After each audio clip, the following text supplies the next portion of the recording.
آج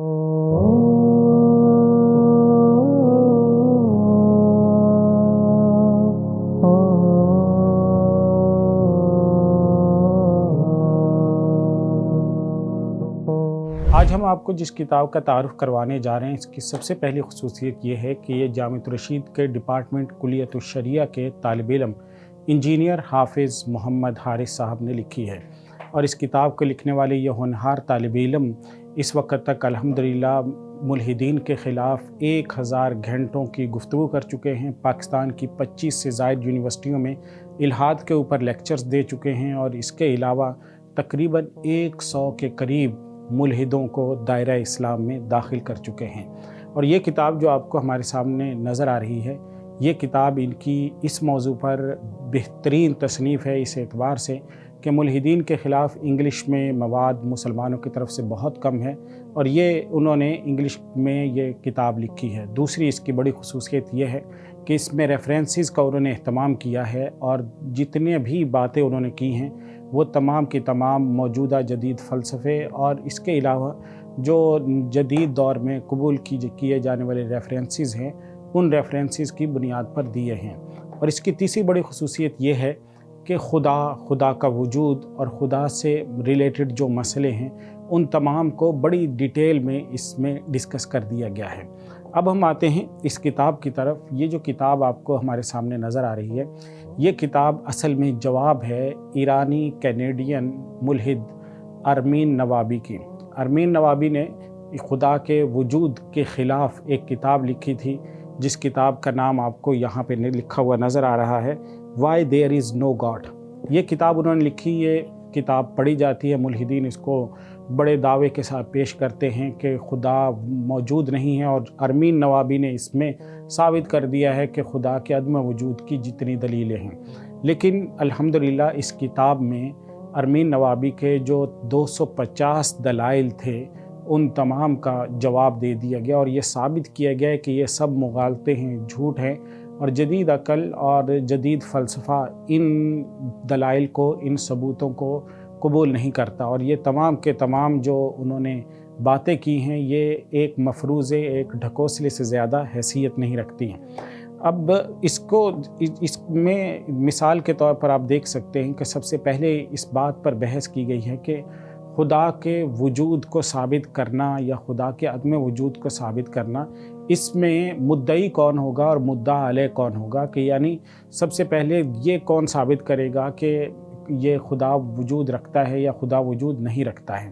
تو اس میں سب سے پہلے اس پر بحث کی گئی ہے، اور یہ ثابت کیا گیا ہے کہ اصل جو صورتحال ہے دنیا میں وہ یہ ہے کہ خدا موجود ہے، اور دنیا کے سارے مذاہب، دنیا کی اکثریت اور تمام عقل مند لوگ اس پر متفق ہیں کہ خدا موجود ہے۔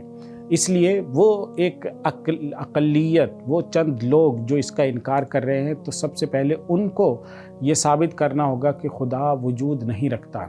ہمارے ہاں عمومی طور پہ ملحدین کا رویہ یا اس طرح کے شک اور شبہ میں مبتلا لوگوں کا اور سیکولرز کا جو نقطہ نظر ہوتا ہے وہ یہ ہے کہ وہ آرام سے بیٹھ کر سوال پہ سوال کرتے جائیں گے، اور اللہ پہ یقین رکھنے والے، مذہب کو ماننے والے ان کے سوالوں کے جواب دیتے چلے جائیں گے۔ حالانکہ یہ صورتحال اور یہ سچویشن بالکل اس کے برعکس ہونی چاہیے۔ وہ یہ ہونی چاہیے کہ اللہ کے اوپر یقین رکھنے والے وہ سوال کریں گے، اور جو الحاد کا دعویٰ کرنے والے چند ایک لوگ ہیں وہ ان دلائل کا جواب دیں گے۔ اس کے بعد خدا کے وجود سے متعلق جو دلائل انہوں نے خدا کے عدم وجود سے متعلق دیے ہیں ان پر بحث کی گئی ہے، اور یہ تمام جو اس سے متعلق مفروضے ہیں، گھڑی ہوئی باتیں ہیں، ان کے اوپر تنقید کی گئی ہے۔ مثلا ارمین نوابی نے یہ دعویٰ کیا ہے کہ بالکل دنیا کے اندر جیسے خدا ہے اسی طرح سے بہت سارے اور بھی مفروضے ہیں ان کے بقول نعوذ باللہ، اور انہوں نے کہا جیسے کوئی شخص یہ کہتا ہے کہ اڑنے والے پائن ایپلز جو ہیں وہ فلائنگ پائن ایپلز کا وجود ہے دنیا کے اندر، تو فلائنگ پائن ایپلز کیا ایسے دنیا میں موجود ہو سکتے ہیں یا نہیں؟ تو یہ ایک مفروضہ ہے، اور اس مفروضے کی موجودگی کو جب تک ثابت نہ کر دیا جائے اس وقت تک اس کو مانا نہیں جائے گا۔ تو انہوں نے بہت تفصیل کے ساتھ آرگومنٹس کے ذریعے سے اور دلائل سے یہ ثابت کیا ہے کہ یہ دعویٰ بالکل غلط ہے، اور خدا کے وجود کے ساتھ فلائنگ پائن ایپلس کو جوڑنا یہ بالکل بے تکی اور عقل میں نہ آنے والی بات ہے۔ وہ اس وجہ سے کہ فلائنگ پائن ایپلس تو ایک ایسی چیز ہے جس کا مادی وجود ہے، خدا ایک ایسی ذات ہے جو مادی وجود ہی نہیں رکھتی۔ تو اللہ تعالیٰ کی ذات جو مادی وجود ہی نہیں رکھتی، جو انسانی عقل سے ماورا ہے اور جو سپر نیچرل ہے، اس خدا کی ذات کو ان فلائنگ پائن ایپلس وغیرہ یا اس طرح کی جو مفروضے ہیں ان کے ساتھ ملا کر اور ان پر قیاس کر کے کوئی بھی دلیل یا گھڑی نہیں جا سکتی، یا کوئی بھی دعویٰ نہیں کیا جا سکتا۔ بالکل اسی طرح ارمین نوابی نے اپنی کتاب کی یہ بھی لکھا ہے کہ جو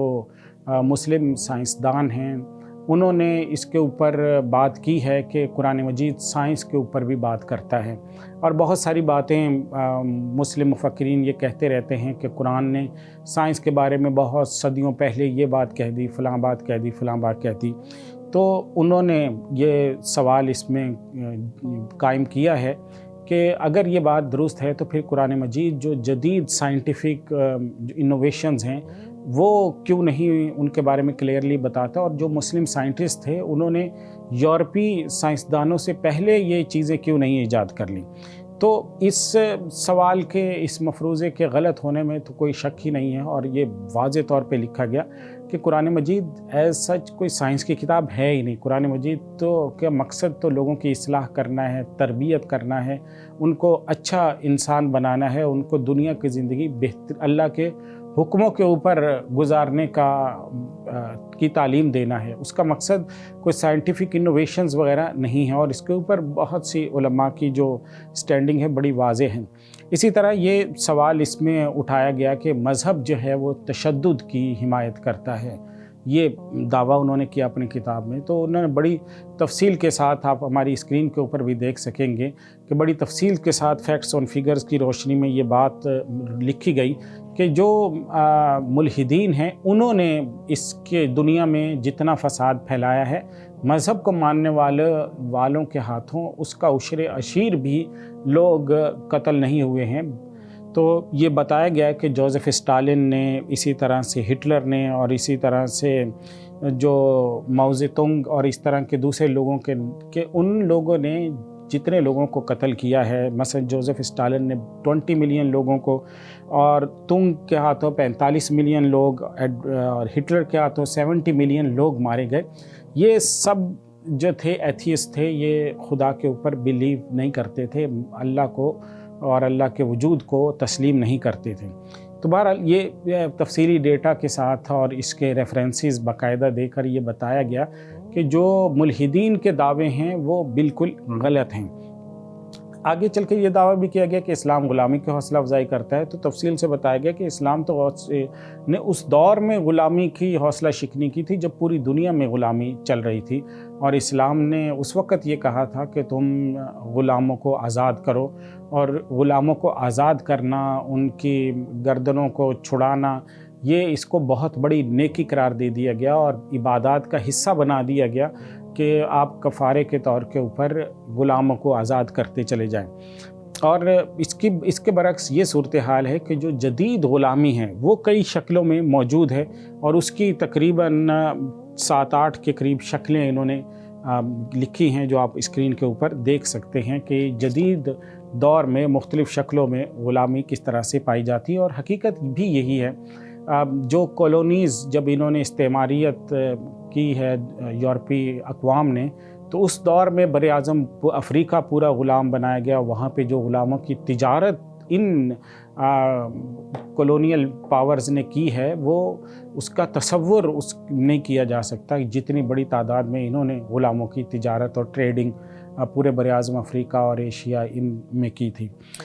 تو بہرحال یہ کتاب پڑھنے سے تعلق رکھتی ہے، اس کتاب کو آپ خریدیے، پڑھیے، اس کو پھیلائیے، اور جو ملحدین ہیں یا ایسے لوگ ہیں یا ایسے نوجوان جن کے ذہن میں کوئی شک اور شبہ پیدا ہونے والا ہے، ان کو گفٹ کیجیے اور ان کو